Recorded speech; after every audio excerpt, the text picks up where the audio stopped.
नमस्कार भावांनो, हिंद केसरी मैदानमध्ये आपलं सर्वांचं स्वागत आहे.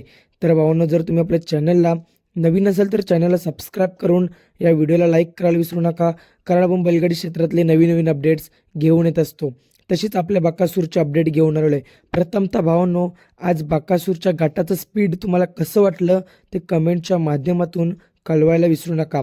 भावांनो, आज कासेगाव येथे भव्य दिव्य असं ओपन बैलगाडी शर्यतीचं मैदान संपन्न होत आहे आणि या जयंत हिंद केसरी मैदानामध्ये आपला सर्वांचा लाडका रुस्तम द्वादशम हिंद केसरी बकासूर पळण्यासाठी गेला आहे.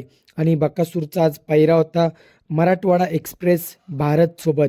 भावनो, भारत हा देखील चांगलाच नंदी आहे. सलग 3 मैदानामध्ये 1 नंबर करणारा हा नंदी आता चतुर्थ मैदानामध्ये पुन्हा एकदा 1 नंबर करण्यासाठी सज्ज झालेला आहे. तर भावांनो, गट क्रमांक 5 मध्ये तास क्रमांक 4 वरती आपल्याला बकासूर आणि भारत हा साज एकत्र पळताना दिसाला. चांगली जोडी पळाली, चांगला स्पीड लागला या जोडीला. तर किती सेकंडमध्ये गटपात झाले हेच तुम्हाला या व्हिडिओच्या माध्यमातून सांगणार आहे. तर व्हिडिओ नक्कीच जर तुम्ही आवडले असेल तर चॅनलला सबस्क्राईब करून व्हिडिओला लाईक करायला विसरू नका. तर भावांनो, बकासूर आणि भारत किती सेकंडमध्ये गटपात झाले? तर भावांनो, आज आपला बकासूर 28 सेकंडमध्ये गटपात झालेला आहे.